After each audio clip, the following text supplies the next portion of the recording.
Marc, chapitre 15. Dès le matin, les chefs des prêtres tinrent conseil avec les anciens, les spécialistes de la loi et tout le Sanhédrin. Après avoir attaché Jésus, ils l'emmenèrent et le livrèrent à Pilate. Pilate l'interrogea. « Es-tu le roi des Juifs ?» Jésus lui répondit. « Tu le dis. » Les chefs des prêtres portaient contre lui beaucoup d'accusations. Pilate l'interrogea de nouveau. « Ne réponds-tu rien ? Vois tous les témoignages qu'il porte contre toi. » Mais Jésus ne répondit plus rien, ce qui étonna Pilate. À chaque fête, il relâchait un prisonnier, celui que le peuple réclamait. Il y avait en prison le dénommé Barabbas avec ses complices pour un meurtre qu'ils avaient commis lors d'une émeute. La foule se mit à demander à grands cris ce qu'il avait l'habitude de leur accorder. Pilate leur répondit. « Voulez-vous que je vous relâche le roi des Juifs ?» En effet, il savait que c'était par jalousie que les chefs des prêtres avaient fait arrêter Jésus. Cependant, les chefs des prêtres excitèrent la foule afin que Pilate leur relâche plutôt Barabbas. Pilate reprit la parole et leur dit. « Que voulez-vous donc que je fasse de celui que vous appelez le roi des Juifs ?» Ils crièrent de nouveau. « Crucifie-le !»« Quel mal a-t-il fait ?» leur dit Pilate. Ils crièrent encore plus fort. « Crucifie-le !»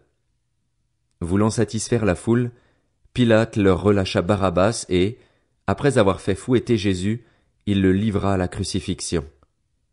Les soldats conduisirent Jésus à l'intérieur de la cour, c'est-à-dire dans le prétoire, et ils rassemblèrent toute la troupe.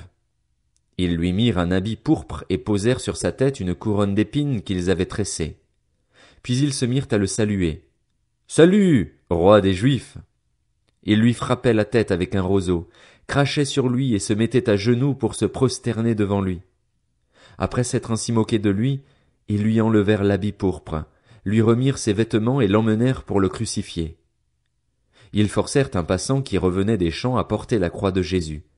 C'était Simon de Cyrène, le père d'Alexandre et de Rufus.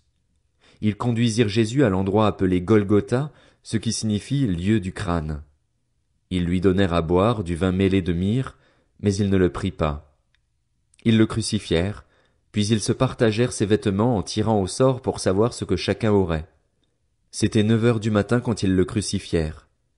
L'inscription indiquant le motif de sa condamnation portait ces mots, « Le roi des Juifs ».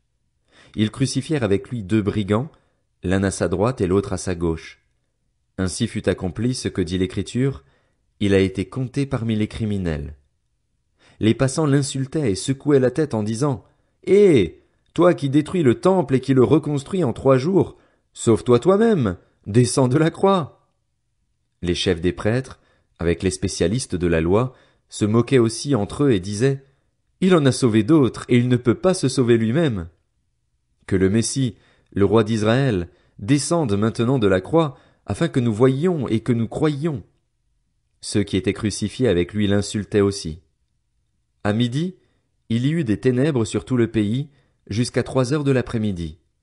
Et à 3 heures de l'après-midi, Jésus s'écria d'une voix forte, « Éloi, Éloi, lama sabachthani » ce qui signifie, « Mon Dieu, pourquoi m'as-tu abandonné » Quelques-uns de ceux qui étaient là, après l'avoir entendu, disaient, « Voici qu'il appelle Élie. » Et l'un d'eux courut remplir une éponge de vinaigre, il la fixa à un roseau et lui donna à boire en disant, « Laissez donc, voyons si Élie viendra le descendre de là. » Cependant, Jésus poussa un grand cri et expira. Le voile du temple se déchira en 2, depuis le haut jusqu'en bas. Quand l'officier romain qui se tenait en face de Jésus entendit son cri et le vit expirer de cette manière, il dit, « Cet homme était vraiment le Fils de Dieu. » Il y avait aussi des femmes qui regardaient de loin.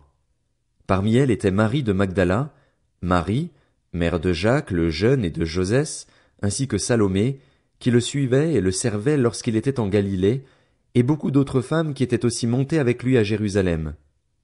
Le soir venu, comme c'était le jour de la préparation, c'est-à-dire la veille du sabbat, Joseph d'Arimathée arriva. C'était un membre éminent du conseil qui attendait lui aussi le royaume de Dieu. Il osa se rendre vers Pilate pour demander le corps de Jésus. Pilate s'étonna qu'il soit déjà mort.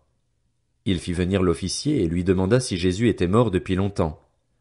Une fois renseigné par l'officier, il fit remettre le corps à Joseph. Joseph acheta un drap de lin, descendit Jésus de la croix, l'enveloppa dans le drap de lin et le déposa dans un tombeau taillé dans la roche. Puis il roula une pierre à l'entrée du tombeau. Marie de Magdala et Marie la mère de Joseph regardaient où l'on déposait Jésus.